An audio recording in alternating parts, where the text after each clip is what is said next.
She didn't argue. She didn't cry.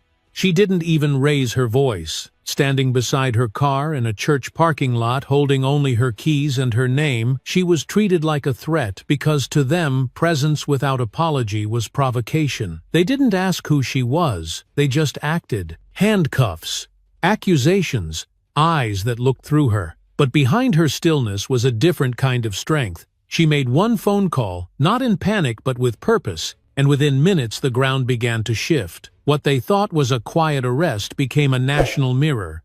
This story isn't just about her. It's about what we choose to see and what we pretend not to. Where are you watching from, and what time is it where you are right now?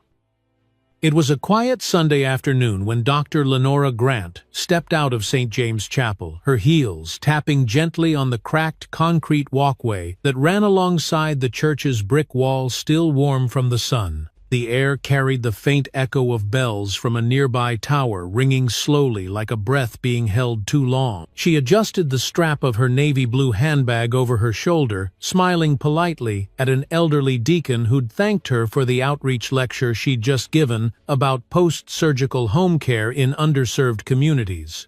Children played on the patchy grass beside the parking lot, their laughter trailing off into the breeze. As Lenora scanned the lot for her car, a deep gray Lexus parked under the shadow of a sycamore tree. Her floral dress caught the wind just slightly as she walked, revealing the steady poise of someone used to standing still under pressure. In her right hand, she held a worn leather folder. Inside were printouts from her slides, annotated with patient outcomes and staffing recommendations she planned to email Monday morning. Her steps were even calm, but her thoughts moved in quieter, more guarded directions.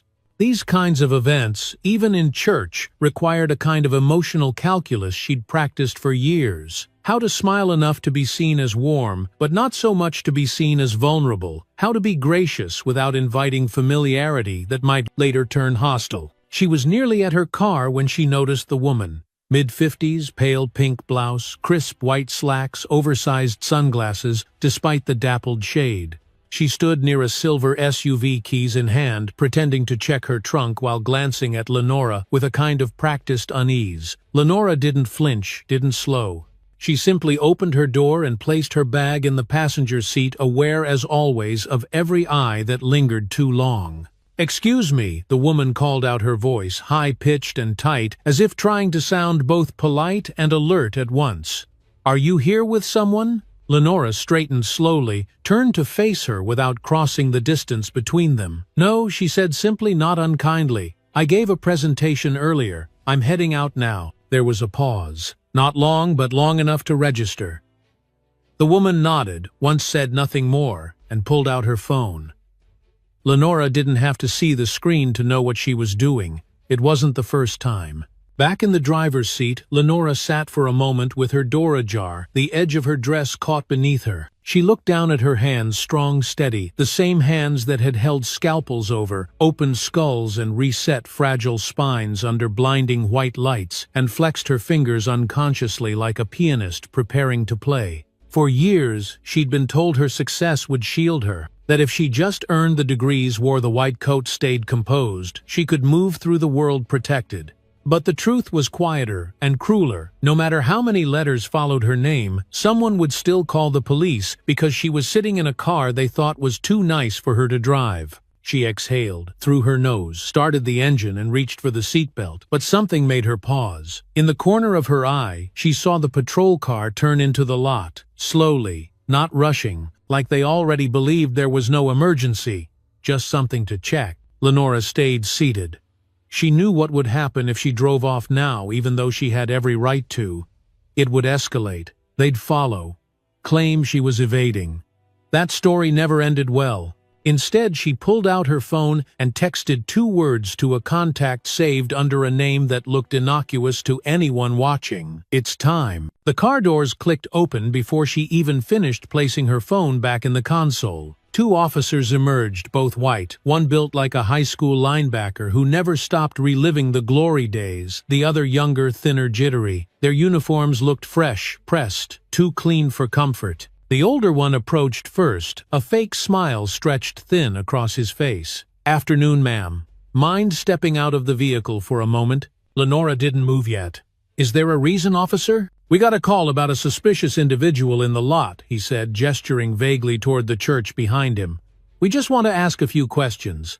"Standard stuff. I just gave a medical lecture inside the chapel," she replied evenly. "I'm Dr. Lenora Grant. I was invited." "That's so." His tone wasn't aggressive, not yet, just dripping with disbelief. The younger one stood off to the side, eyes bouncing from her to the car, then back to his partner, clearly unsure if this was how things were supposed to go. "I have my ID," Lenora said, already reaching slowly for her bag again, every motion deliberate, rehearsed. "Would you like to see it?"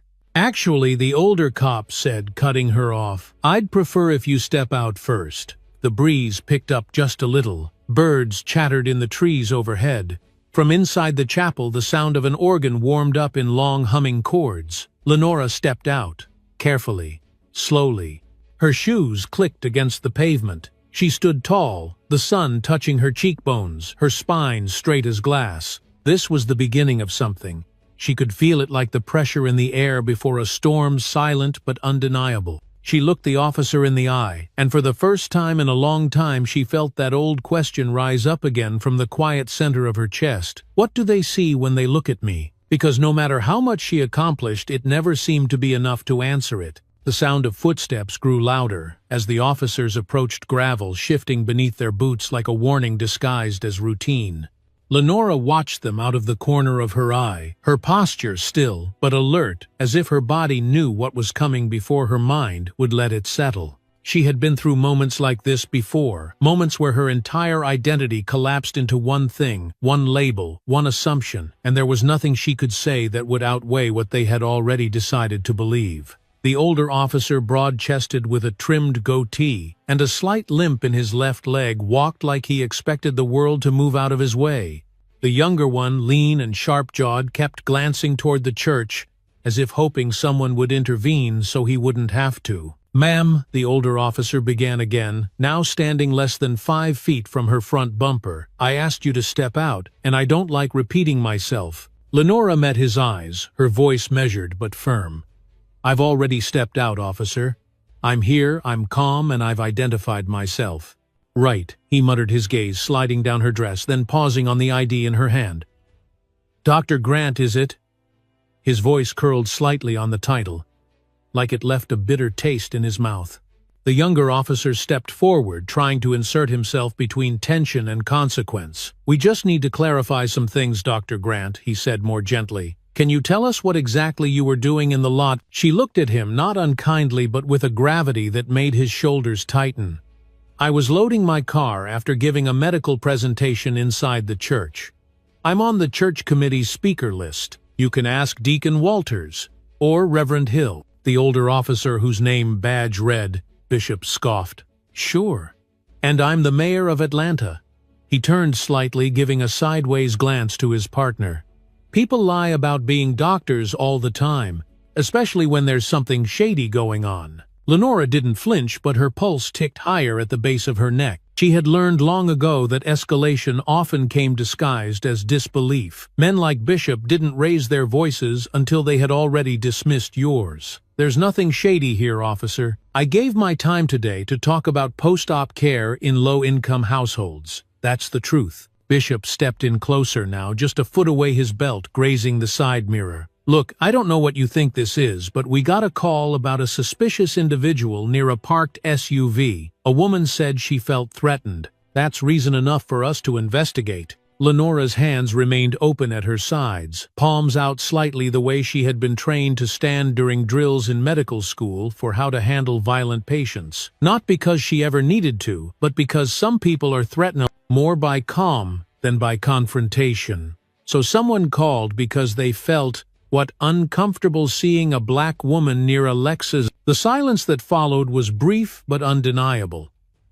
The younger officer shifted on his feet, and Bishop's eyes narrowed, not in embarrassment, but in anger at being challenged in public. "Don't play the race card," he said sharply.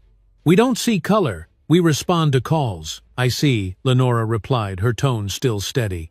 Well, I see color every day. In how people watch me walk through a store, in how patients ask if I'm really the surgeon, in how I'm treated right now. The tension stretched tighter like a violin string pulled past its limit, and somewhere in the distance a dog barked twice before being silenced. The sound of wind brushed through the branches overhead, scattering a few leaves down onto the asphalt. Inside the church, a hymn had begun, faint and solemn, seeping through the stained glass like a memory trying to hold on. Bishop exhaled sharply. "You're making this more difficult than it has to be. Just let us take a quick look in your car and we'll be on our way." Lenora's eyebrows rose ever so slightly, her breath catching behind her ribs. "You don't have probable cause to search my vehicle, officer. I haven't given consent, and you haven't stated a lawful reason." Bishop smiled, but it wasn't kind. It was the kind of smile that came before something mean. "Lady, you really want to go that route? We can do this by the book, or we can do it the hard way." The younger officer cleared his throat, almost a whisper. "Carl, maybe we should just—" Bishop raised a hand to cut him off. "I've got this." Lenora looked toward the chapel's entrance, hoping someone might step out, someone who could vouch for her, someone who could say her name before it disappeared beneath the static of suspicion. But no one came. The doors stayed shut, the music too distant to matter now. She looked back at the two men, her voice low but unshaken. "You need to decide what kind of report you want to write tonight. One that starts with 'officers de-escalated' or one that ends with 'detained without cause.'" Bishop took one step closer, and in that moment the line between power and ego vanished. "All right," he muttered, pulling out his radio. "We'll do it your way, for now. But don't go anywhere. We're calling it in." Lenora stepped back slightly, leaning on the edge of her trunk, her pulse still high but steady. She said nothing more because she knew what came next wasn't words. It would be judgment process, protocol, weaponized.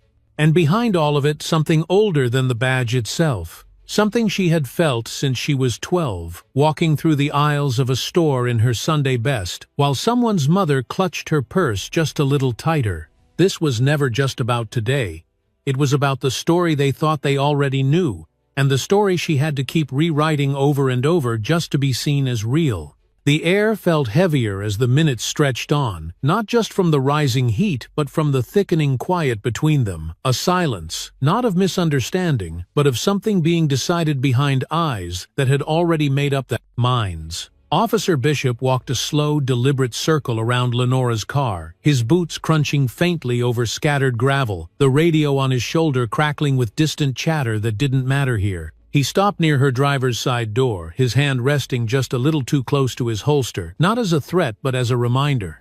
Officer Webb stood a few feet back, arms crossed tightly, looking not at Lenora but at a spot somewhere just beyond her shoulder, as if by avoiding her gaze he might avoid responsibility for what was about to happen. Lenora kept her voice, even the kind of calm that costs something to maintain. "You still haven't told me what exactly I'm being accused of." Bishop turned to her with that same smile from before, the one that didn't quite reach his eyes. "I don't need to accuse you of anything, ma'am. I gave you a lawful order and you're not cooperating." "I told you my name," she said. "I told you why I'm here.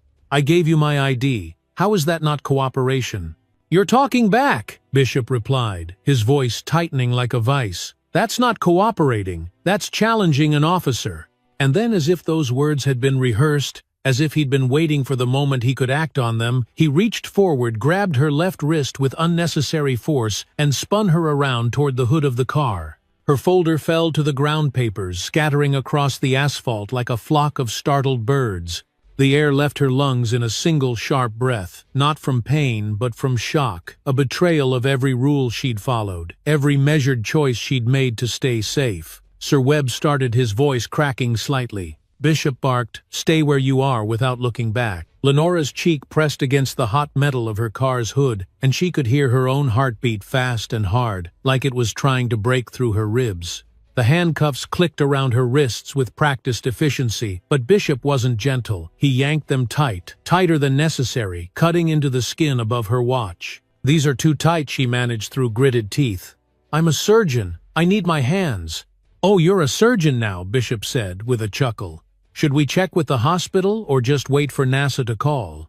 Webb looked away completely now, his jaw tight, his eyes fixed on the stained glass window of the chapel as if hoping God himself might intervene. Lenora closed her eyes for half a second, letting the heat of the hood and the weight of the cuffs settle into her bones, not to give up, but to memorize the moment, because she knew that surviving it meant remembering it clearly. Behind her someone gasped. A low murmur moved through the edge of the parking lot where a few lingering congregants had begun to gather at a distance. No one stepped forward. Some raised their phones slowly, uncertain if recording would protect or provoke, but none moved closer. The pastor hadn't come out, the deacon hadn't intervened. Silence in these situations was always louder than it seemed. "Turn her around," Bishop ordered, and with one hand still gripping her arm, he forced Lenora upright, so she stood facing the crowd, cuffs gleaming in the sun, papers still fluttering around her feet. "This is absurd," she said, voice low but cutting. "You're arresting me based on what? A feeling, a lie, someone told because I didn't look like they expected." Bishop shrugged, guiding her by the arm toward the patrol car. "Doesn't take much, lady. Not when you mouth off. We can sort it all out downtown." The words stung, not because they surprised her, but because she had spent her entire career trying to live a life that would prevent this exact moment. Degrees awards, spotless records, charity clinics, keynote speeches, none of it could change the fact that to men like him, she was still just someone to be controlled. As they walked past the rows of parked cars, her heels clicking unevenly on the pavement, Lenora saw a young girl clutch her mother's arm tightly. The mother pulled the child behind her, whispering something Lenora couldn't hear. Another man in a blue shirt and khakis took a cautious step back, as if proximity to the scene might implicate him. None of them saw her. They saw a body in handcuffs, a narrative already shaped before a word was spoken.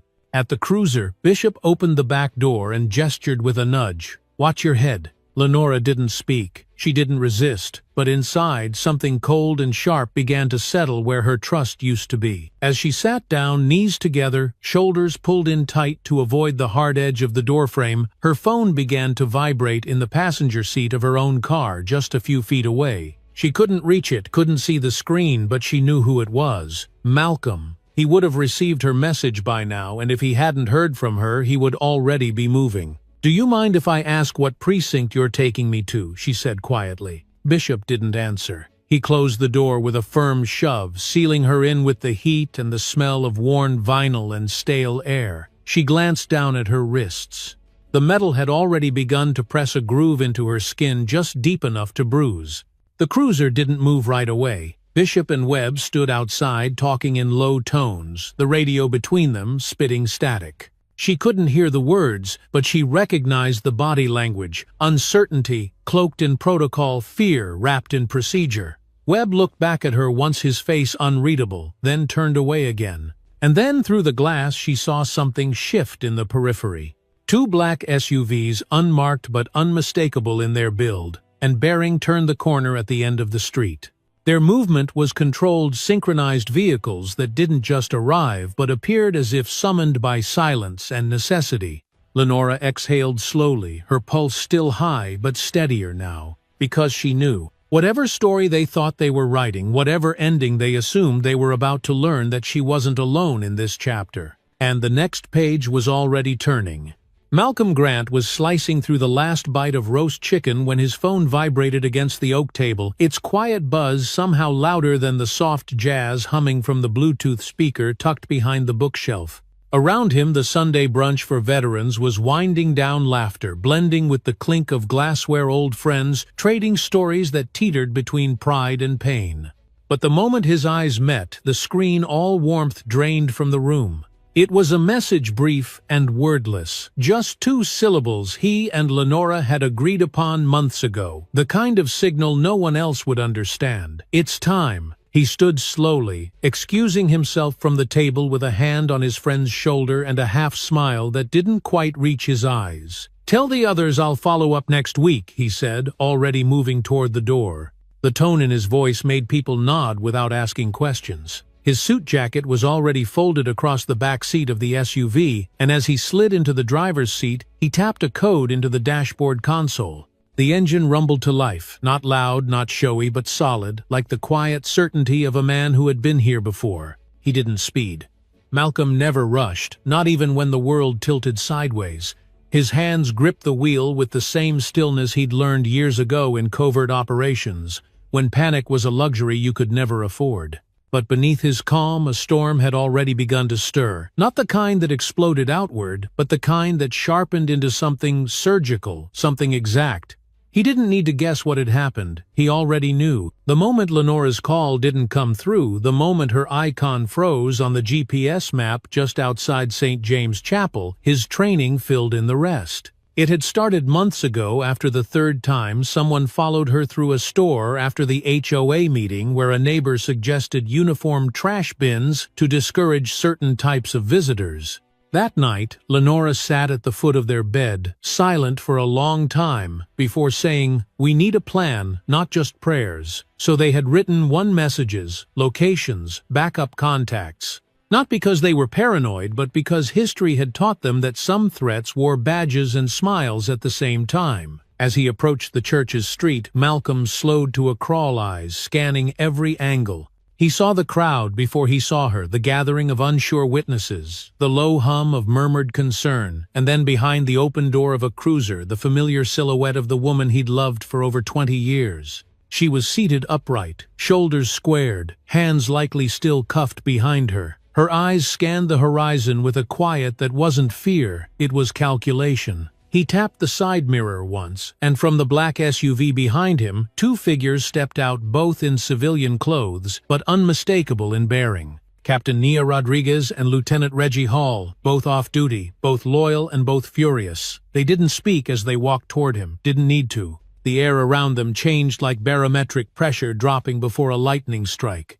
Inside the cruiser, Lenora's head turned just slightly toward the street. For a moment her expression didn't change, but her chest rose deeper now, like her lungs had remembered how to breathe. She saw Malcolm's figure approach, not rushing, not shouting, just moving with a quiet precision that demanded attention without asking for it.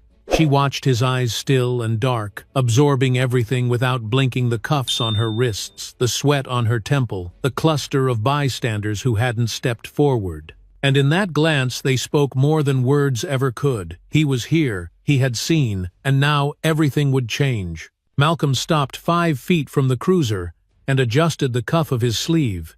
His voice, when it came, was soft but carried farther than any siren. "Officers," he said, and the way he said it made both men turn before they even realized why. Inside the patrol car, Lenora closed her eyes for a second, not in surrender, but in recognition. The shift had begun, and like any skilled surgeon she knew, the first cut was always the quietest. The parking lot held its breath. A stillness had settled over the pavement, dense, and waiting like the final seconds before a storm finally breaks open. The warmth of the afternoon sun still touched the tops of parked cars, casting long shadows that stretched silently across the asphalt. But the air no longer felt warm, it felt expectant. From behind the tinted windows of the cruiser, Lenora watched as the crowd shifted slightly, forming a hesitant semicircle that kept its distance yet couldn't look away. No one spoke, no one intervened. It was that kind of silence pregnant with judgment wrapped in plausible deniability, where everyone pretended they didn't see what they couldn't unsee. A woman in a church dress held her phone up chest level, not raising it high but keeping it steady, her face unsure whether she was filming out of conscience or curiosity. 2 older men, probably deacons, stood near the sidewalk, with arms folded tightly across their chests, their eyes fixed on the officers but their feet rooted to the cement. A young father kept one hand on his toddler's shoulder and the other resting anxiously on his car door, caught between parenting and witnessing something he didn't want his child to understand just yet. Inside the cruiser, Lenora's breath fogged the edge of the glass, a small crescent of condensation that faded almost as soon as it appeared. The cuffs bit harder now that her muscles had settled into stillness, and she shifted slightly, trying to relieve the pressure without drawing attention. But even the smallest movement felt like an act of resistance when you're not the one writing the story. She glanced again toward the growing group of onlookers, hoping to catch a familiar face, a nod of recognition, some gesture of shared humanity. Instead, she saw what she had seen too many times before, people unsure of what justice looks like when it wears street clothes and handcuffs. Malcolm hadn't spoken again, but his presence was doing what words never could, disrupting the narrative without raising his voice. He stood tall just outside the driver's side of the cruiser, his eyes never leaving Bishop's hands, calmly resting by his sides. The sun gleamed off the corner of his belt buckle, and the crisp line of his pressed shirt cut clean through the loose language of assumption that had formed around the scene. Rodriguez and Hall stood flanking him now, not aggressively, but unmistakably. 3 people who didn't need to shout to be heard. 3 people who had entered the lot, not as spectators, but as witnesses prepared to remember everything in perfect detail. From the edge of the crowd, a voice finally broke the silence. "Is that her husband?" someone whispered, not loud, but loud enough. Another voice replied, "I think so. He looks like somebody." And then another, "I heard he used to work in DC or something. Intelligence, maybe?" Rumors always moved faster than facts, but Lenora didn't need any of it. She just needed the truth. She needed it to be louder than their assumptions, sharper than their disbelief, stronger than the grip of that hand that had shoved her toward her own car, like she was trespassing in a life she had built brick by brick. She closed her eyes, the vinyl seat creaking beneath her, as she leaned back against it, letting her spine press flat, straightening herself from the inside out. Outside, Officer Webb shifted uncomfortably, his weight moving between his feet, like a man who had just realized he might be standing on the wrong side of history. He kept looking toward Malcolm, then back at Lenora, then at the crowd, his eyes widening, as more phones were raised, more people inching closer, no longer pretending to scroll through apps or wait for friends. It was harder to ignore injustice when it stood just 10 feet away, when it wore a name badge, and a smirk when it unfolded slowly in a place where the cross still hung above the door, and the word fellowship was printed on every bulletin. Bishop, however, didn't move. His jaw was set tight, his posture rigid, as if correcting it might somehow reassert control. He squinted toward Malcolm, then turned toward the cruiser, like he might open the back door and say something dismissive, something final, but stopped when he noticed Rodriguez lifting her phone not to text, but to record. Her eyes said it all. You go any further and every second of it becomes public record. It was then, only then, that Bishop stepped back, just half a step, just enough to let the moment breathe. Not because he was wrong, not because he was sorry, but because power, when truly challenged, always stutters before it crumbles.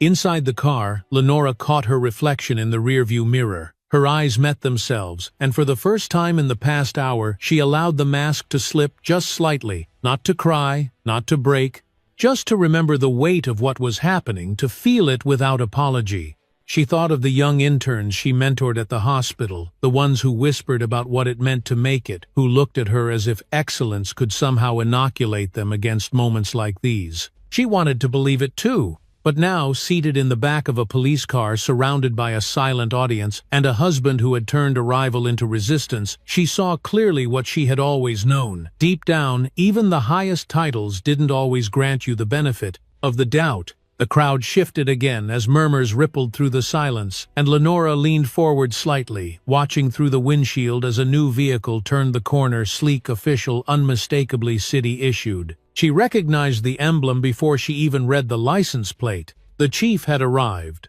and with him came the next reckoning.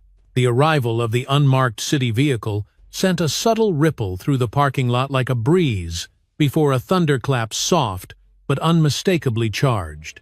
The emblem on the side door glinted briefly in the sun as the car slowed to a halt, its wheels settling with a hushed sigh of rubber against asphalt.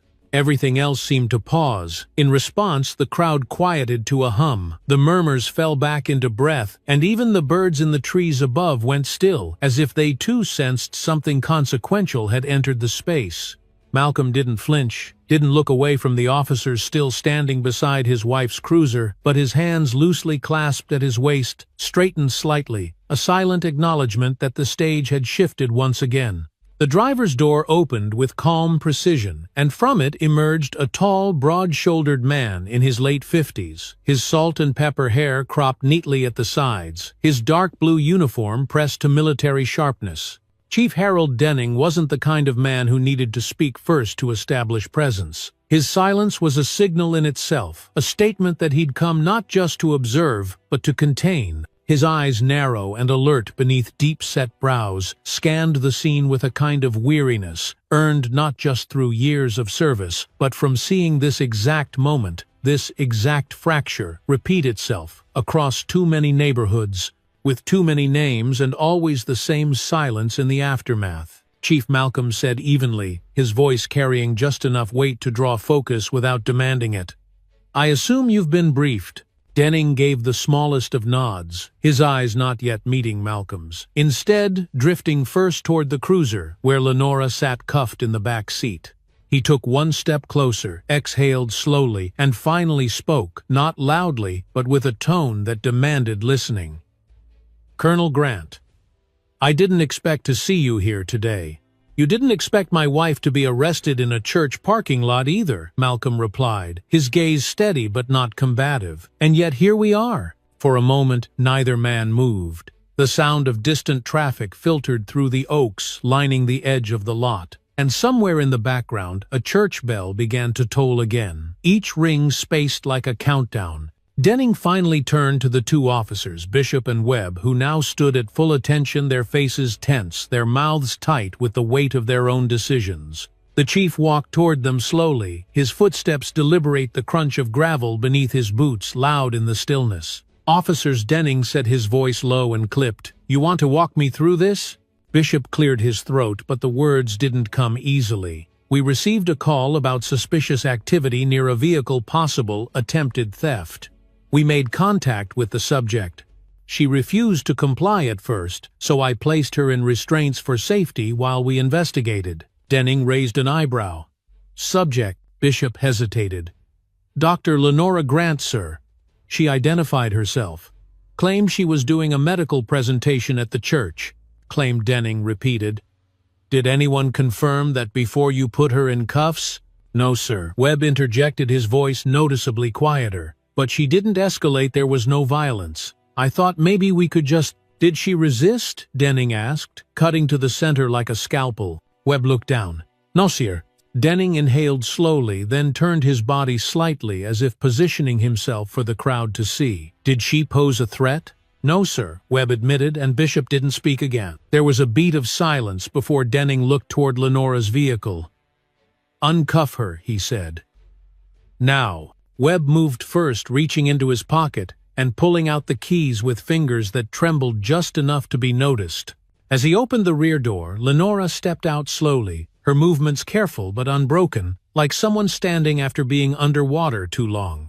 Her wrists were red, faint marks, already beginning to bloom like bruised petals along the skin, but her expression remained unreadable, somewhere between grace and restraint, not out of forgiveness but survival. "Dr. Grant," Denning said as she faced him on behalf of this department, "I apologize for what's taken place here today." Lenora didn't blink. "Are you apologizing for your officers?" she asked, her voice quiet and composed. "Or for the system that lets this happen again and again?" Denning's mouth opened, then closed. For once he didn't have a rehearsed response. Malcolm stepped forward, placing a steady hand at the small of Lenora's back, not to protect her, but to remind her she wasn't alone. "Chief," he said, "my wife has surgeries scheduled today. Lives depending on her hands your department saw fit to restrain without cause. You tell me how we explain that." Denning looked from Malcolm to Lenora, and then beyond them both, to the phones still held at chest level by half the crowd. He knew this wouldn't be confined to today's paperwork. He knew this moment would outlive everyone standing in that lot. And somewhere in his posture, the first traces of reckoning began to show, not with the noise of resistance, but with the stillness of exposure. As the chief turned to give instructions to his aide, Lenora walked slowly back to her car, Malcolm by her side, Rodriguez and Hall following just a step behind. The crowd parted without a word. No one dared to meet her eyes. She didn't need them to. She had her own story now, and this time they would all hear it. The moment the handcuffs clicked open, something shifted in the air, subtle but unmistakable, like pressure lifting after a storm, leaving behind a different kind of quiet. Lenora didn't speak right away. She simply brought her wrists together in front of her, rubbing the raw, reddened skin, with the slow, controlled movements of someone trained to understand trauma even as it was happening to her. Her fingers moved with clinical care like she was tending to someone else's injuries, not her own. Malcolm stood at her side, close but not crowding her, watching with a soldier's stillness that made even bystanders take a half-step back without realizing why. Rodriguez and Hall remained in place behind them, not posturing, not saying a word, just existing like a wall the moment could not pass through. Chief Denning had ordered the cuffs removed, had offered a formal apology, and had turned away quickly after speaking into his radio with clipped efficiency, trying to restore a sense of control that had already been lost. But Lenora knew better than to mistake silence for resolution or protocol for accountability. She had spent years listening to surgeons explain away mistakes as unfortunate anomalies, watching systems protect reputations over patients. What had just happened to her was no anomaly. It was a design feature. One everyone had learned to tolerate as background noise until it became a spectacle they could no longer ignore. "Are you hurt?" Malcolm asked, his voice low-measured, carrying the softness of concern buried beneath layers of restraint. "I'll be fine," Lenora replied, though her voice carried a tightness that hadn't been there before, as if she had to choose between clarity and composure. "They didn't break anything, just left a mark." Malcolm nodded his eyes, scanning her wrists again, then lifting toward the crowd which had started to dissipate in slow waves, some people turning away with guilt in their gait, others clinging to their phones like relics of a moment they couldn't quite process. One man muttered something under his breath as he passed, but no one acknowledged it. Denial often traveled in whispers. Chief Denning returned a folder now in his hand, and approached with the cautious diplomacy of someone who understood that this was no longer just a situation, it was a story. "Dr. Grant, I'd like to speak privately," he said, nodding toward a quieter area near the edge of the lot where a row of parked cars offered the illusion of privacy. Lenora didn't move. "With all due respect, Chief, I think it's better we speak here." In full view, Denning paused, then gave a tight nod. "As you prefer." Malcolm didn't say anything, but his presence felt like punctuation at the end of every sentence, firm, final, and unignorable. Lenora squared her shoulders and looked the chief directly in the eye. "Before you speak, I want to ask something. When your officers heard the words black woman, nice car, and suspicious, what part of that equation justified immediate restraint?" Denning exhaled, slow and visible. "It didn't," he said. "I won't defend that. I can't." Lenora nodded once, a small gesture, not of agreement but acknowledgement. "Then I'll ask again later. And not just you, the city, the department, the community that let this grow under their nose until it touched someone too visible to disappear quietly." Behind them, Hall's phone buzzed once, and he glanced down quickly, eyes narrowing. He leaned toward Malcolm and whispered, "It's already online." Someone posted the whole encounter. Multiple angles. Over 60,000 views in 15 minutes. Malcolm didn't react outwardly, but the corner of his mouth tensed slightly. "Let it spread," he said. "Sunlight's the only thing that sterilizes this." A new silence fell different this time, not the awkward hush of disbelief, but the kind of stillness that comes when people begin to realize they've witnessed a shift, that the rules they'd quietly accepted might no longer hold. And for some that was terrifying. Denning cleared his throat and gestured to Rodriguez. "I'll need full incident reports from everyone present. Captain Rodriguez, Lieutenant Hall. You two were present as federal observers. I'd like your statements sent to my office by end of day." Rodriguez arched an eyebrow. "We're not here as observers, Chief. We're here because Colonel Grant contacted us directly. We accompanied him of our own accord." Hall nodded. "And I'm documenting everything," he added calmly. "That includes the part where your officer used force before confirming any details. You might want to request the church security footage before it gets subpoenaed." Denning's eyes darkened for a fraction of a second, but he caught himself. Understood. A pause stretched again, then Lenora turned slightly toward Malcolm. "I need to get to the hospital," she said. "They have a 16-year-old on my surgery board with a subdural bleed. If I'm not there in an hour, he may not survive." "Then we move," Malcolm said. He turned back to Denning. "You want to make this right. Escort her, publicly. Same car, same officers. Let everyone see who she is now and who they were to her then." Denning hesitated. "That's not procedure." Malcolm's gaze didn't flinch. Neither was today. The chief turned slowly to Bishop and Webb, who still stood by the cruiser like ghosts of their former authority. "Officers," he said, voice cool. "Dr. Grant requires a priority escort to Mercy General. Lights on. No delays." Webb paled. "Sir, with respect." "That's an order." Denning cut in sharper now. Lenora walked toward the cruiser again, but this time she opened the back door herself, then paused. "No," she said. "Front seat. I'm not a detainee.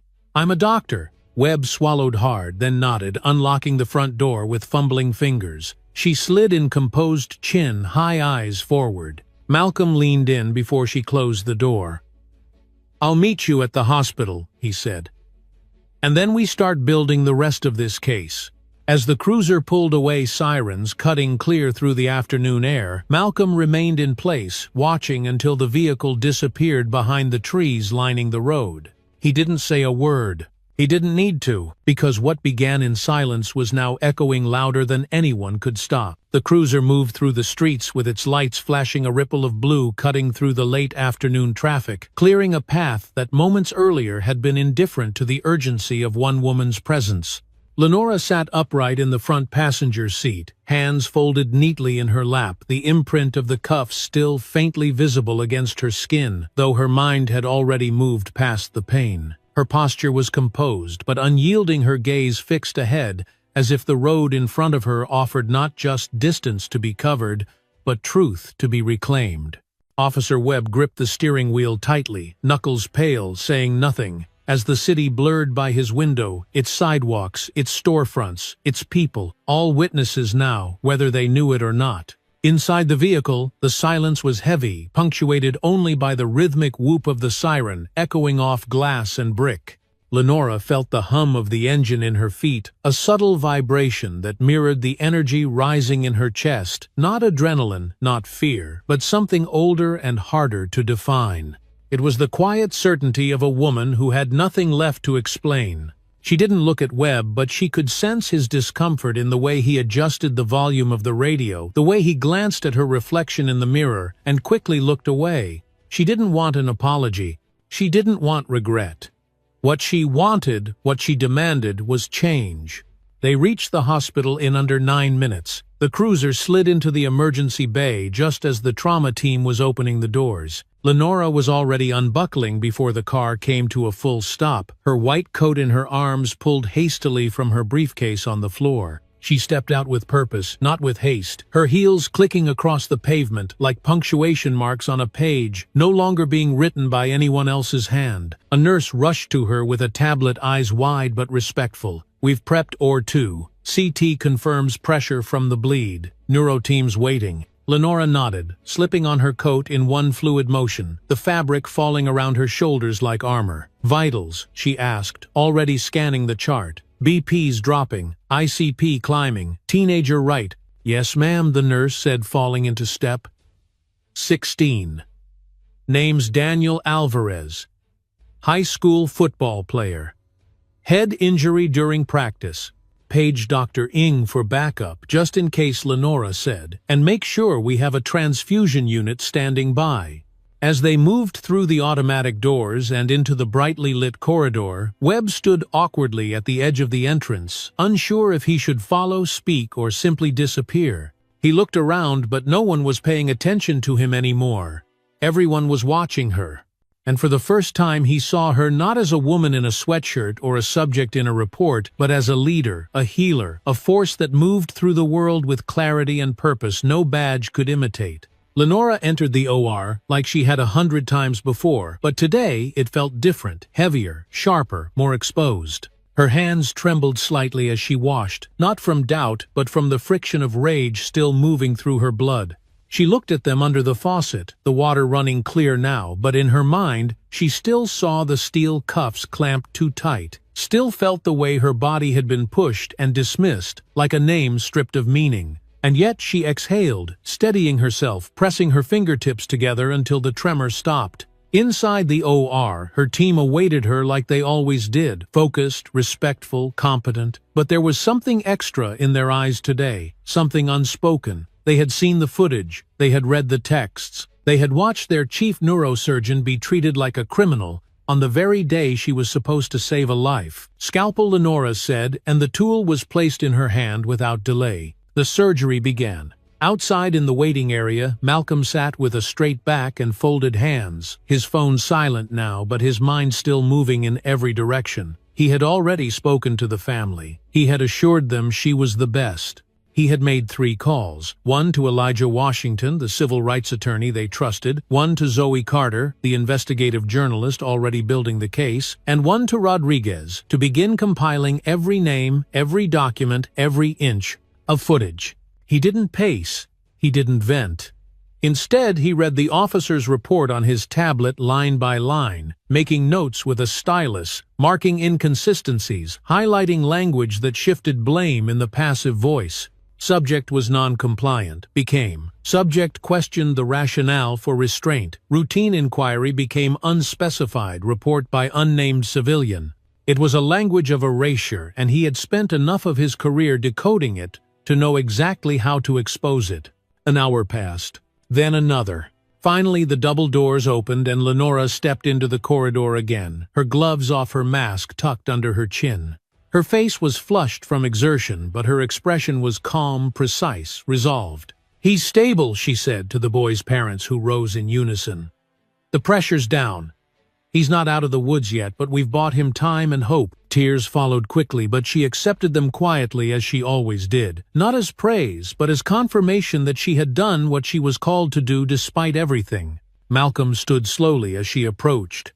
"You good?" he asked gently, his voice deeper now, lower with quiet pride. She nodded. "I did what needed doing, both inside and out." As they walked back toward her office, Lenora passed a group of nurses at the station. One of them, a young black woman just beginning her residency, looked up and said softly, "They'll never see us the same again, will they?" Lenora paused, met her eyes, and answered, "Number." And that's exactly the point. By the time Lenora returned to her office, the hospital hallways had quieted into their late afternoon rhythm. Soft footsteps muted overhead pages, the occasional creak of a cart wheeling down the corridor with purposeful silence. She closed the door behind her gently, not with exhaustion, but with the deliberate calm of someone compartmentalizing someone who needed the next room to feel different from the one before. The lights were dim, the sun filtering through the blinds in long gold stripes that stretched across her bookshelf and medical diplomas, the same ones she'd once believed would be armor. She removed her coat, slowly folding it over the back of her chair, then sat down with her hands resting in her lap, bruised wrists turned palm up like they were still waiting to be read. Across the room, Malcolm was already there, his laptop open on the table, 2 folders beside it, one marked legal and the other unironically truth. He didn't look up immediately, his fingers gliding across the keyboard with practiced rhythm, but when he did, his gaze met hers with a quiet that was somehow louder than comfort. "I pulled the precinct's incident report," he said, voice low. "It's already been filed. Language is sanitized, passive verbs, vague timelines, 0 mention of your title." Lenora nodded slowly, unsurprised. "Let me guess, subject was observed acting suspiciously near a civilian vehicle, followed by officers acted within departmental protocol pending verification." He almost smiled, almost word for word. They sat in that silence for a beat, the kind shared only by people who had run out of illusions but not out of energy. Then Malcolm clicked something on his screen and turned it toward her. "This is the church's security footage." Rodriguez pulled it straight from the on-site system. "No edits, clean audio. It shows you walking to your car, standing for 37 seconds, then being approached." She watched the screen without blinking. "Did I touch anything other than my keys?" "Nothing," Malcolm said.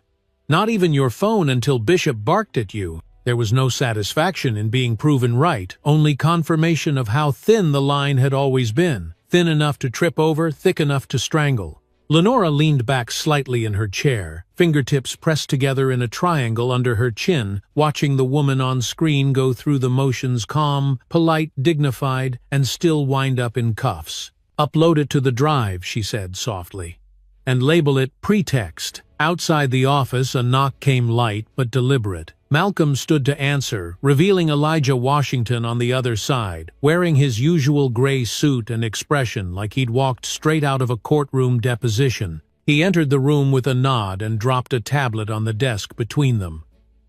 "You're going to want to see this," he said. "It's the raw body cam footage." Malcolm raised an eyebrow. "They released it already."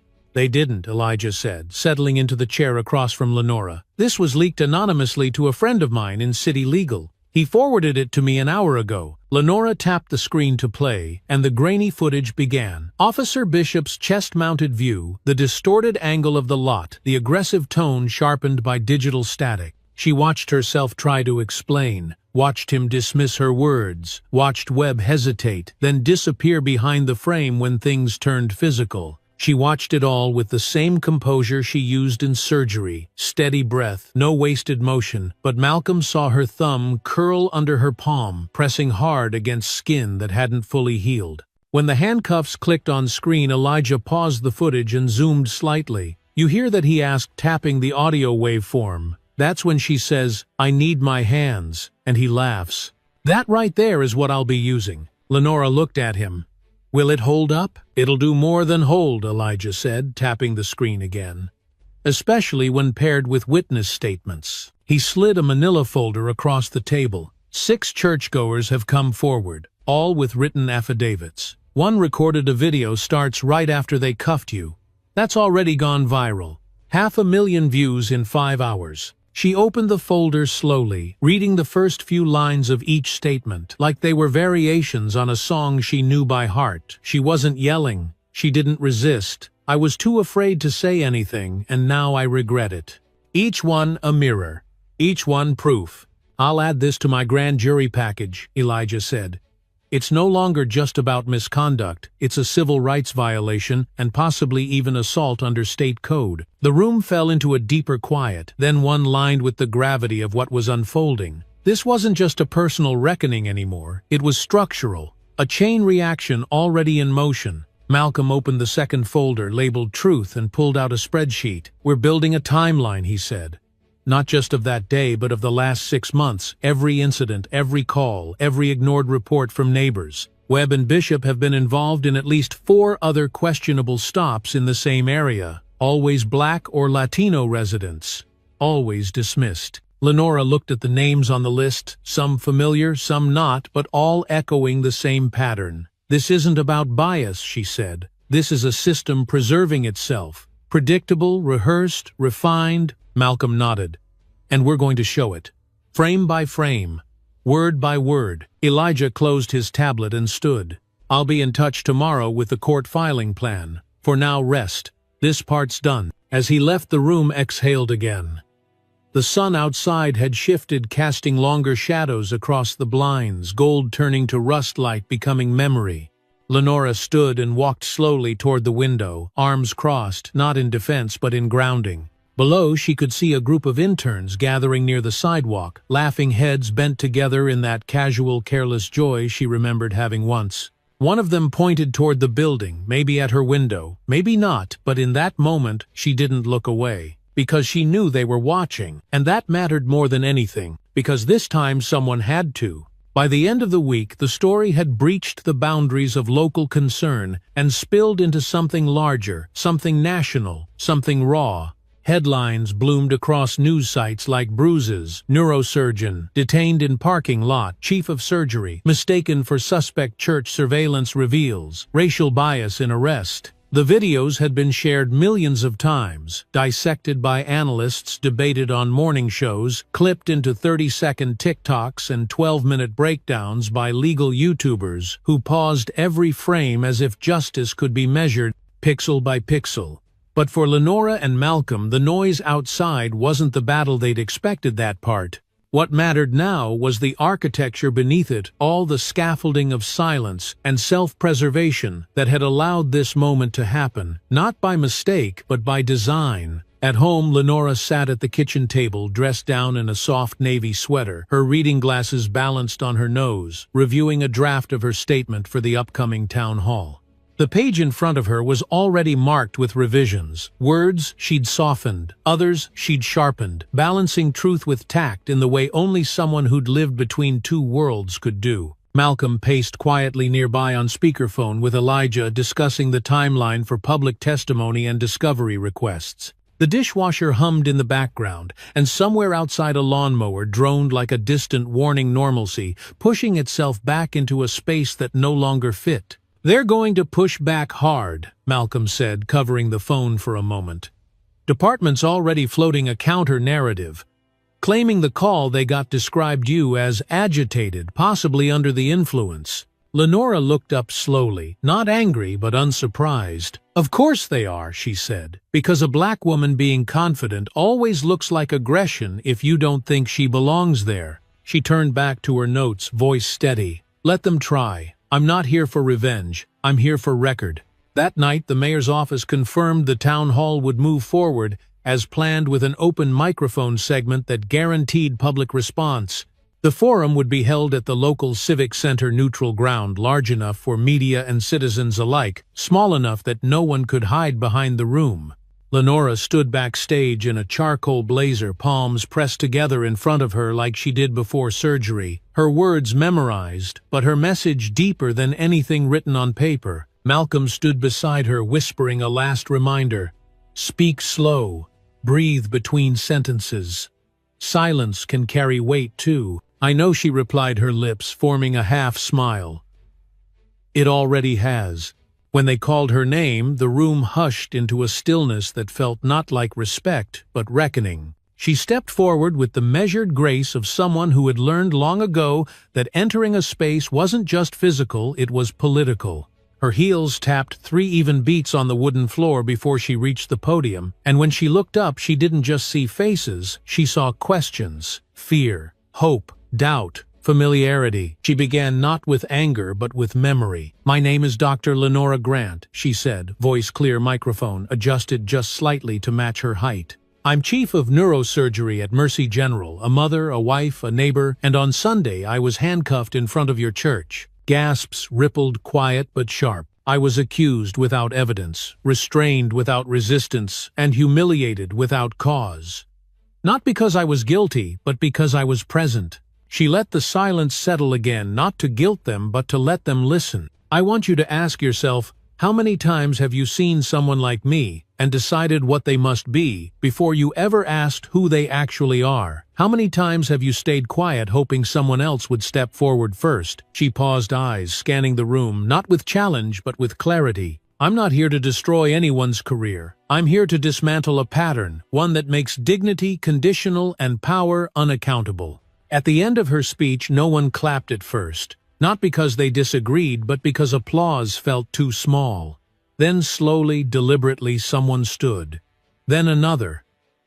Then the room. Not roaring, not weeping, just standing. Not for what had happened, but for what would no longer be ignored. Afterward, back in the parking lot, a woman in her 70s approached Lenora, slowly, wearing a gray coat and a quiet, almost hesitant smile. "I was there," she said softly. "I saw them put their hands on you and I didn't say a word." Lenora looked at her, eyes soft. "Thank you for saying something now. I wish I'd had the courage earlier." "You do now. That matters more than you think." Meanwhile, Elijah had begun assembling the official complaint, complete with every time-stamped video, every statement, every discrepancy in the officers' reports. Rodriguez submitted her testimony under oath, and Hall provided a written statement documenting the moments Denning hesitated the orders given the language used. The case had outgrown its origin. It was no longer just about Lenora. It was about policy, pattern, precedent.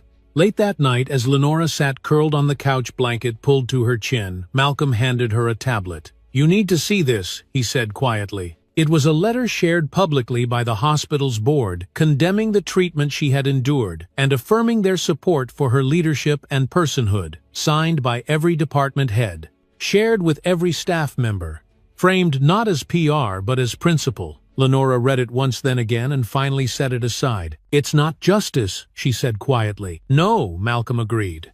"But it's a beginning." And beginnings, they both knew, were rare and sacred things, especially when they came from fire, especially when they refused to fade. In the days that followed the town hall, the rhythm of life resumed, but it didn't return untouched. Something in the city's atmosphere had shifted like a lingering echo that refused to fade into the background noise.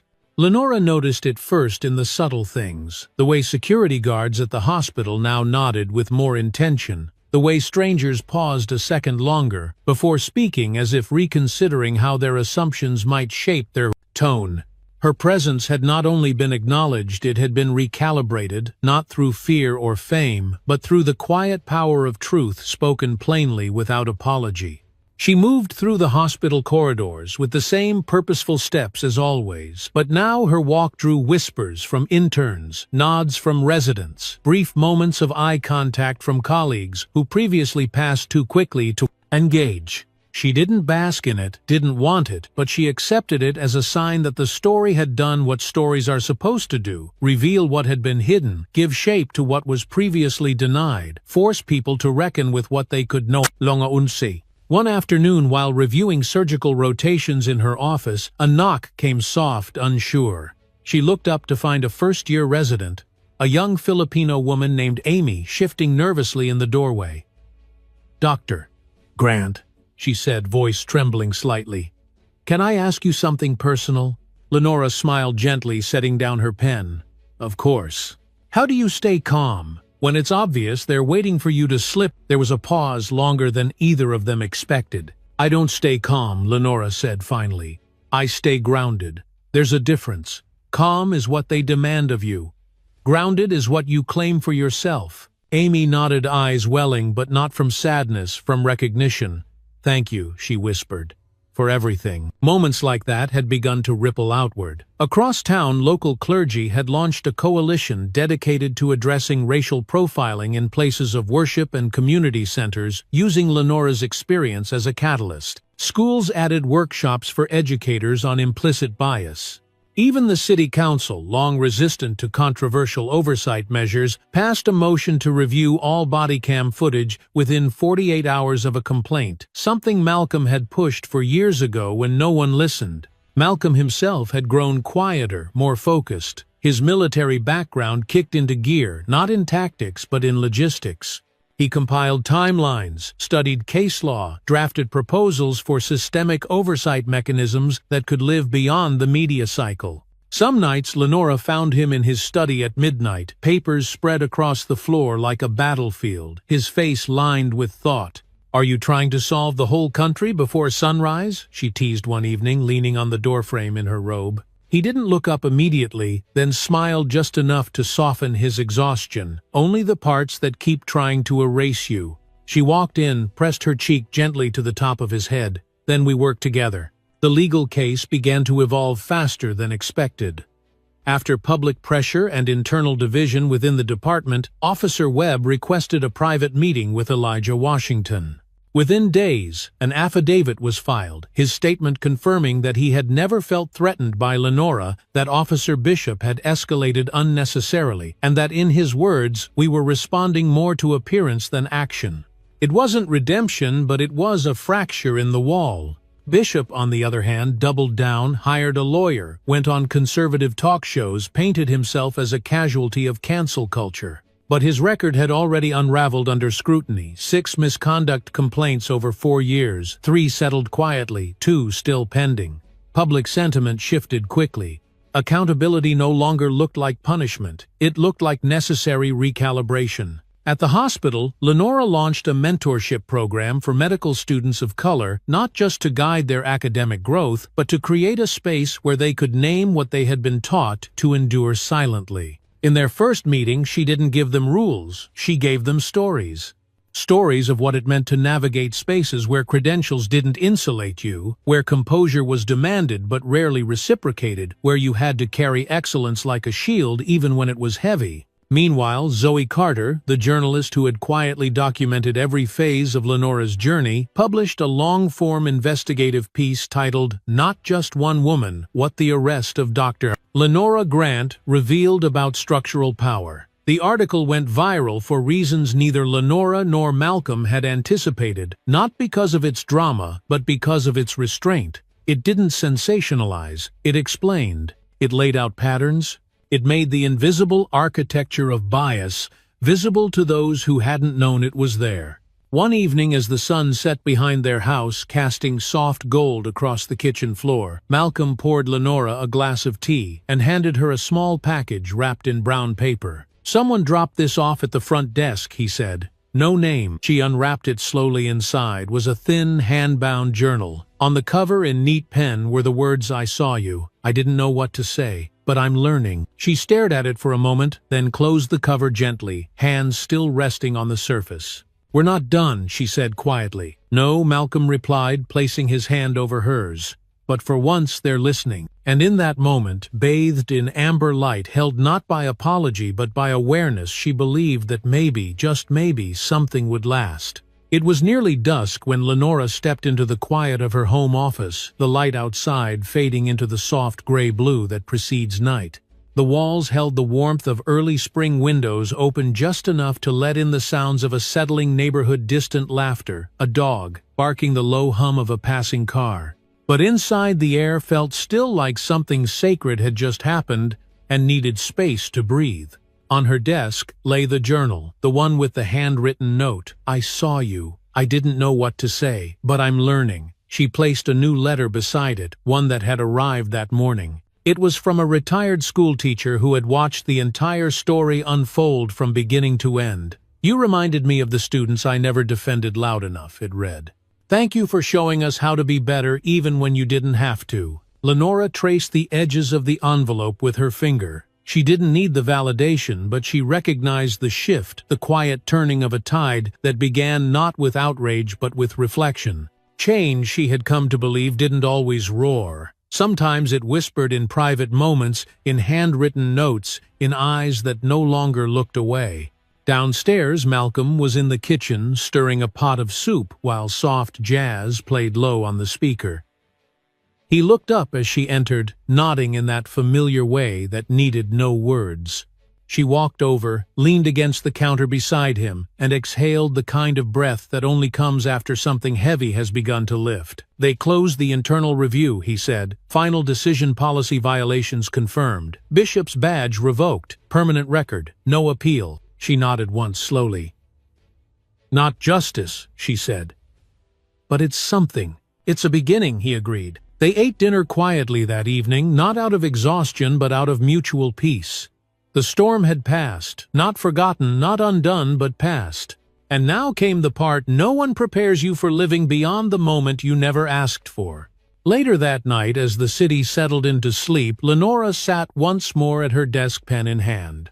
She began drafting a message to the medical students in her mentorship group, something not about her experience but about theirs. She wrote of excellence not as defense but as contribution, of belonging not as permission but as inheritance, and of the power of standing still in the face of harm, not out of fear, but because your name is worth anchoring to the ground. She paused midway through, looking out the window, watching the wind brush through the trees under the moonlight. The same trees that once stood still as she was cuffed in front of them, now swayed gently like witnesses remembering. And maybe she thought that's all justice, is sometimes making sure the things that watched us break also see us heal. When she finally stood to go to bed, Malcolm was already asleep, one hand resting on the empty side of the mattress, his breathing even. She climbed in quietly, turned off the bedside lamp, and let the darkness surround her not as a threat but as rest. Before her eyes closed, she whispered something she hadn't said aloud. In days, something that wasn't about courtrooms or headlines or consequence. "I'm still here, and this time no one could take that away."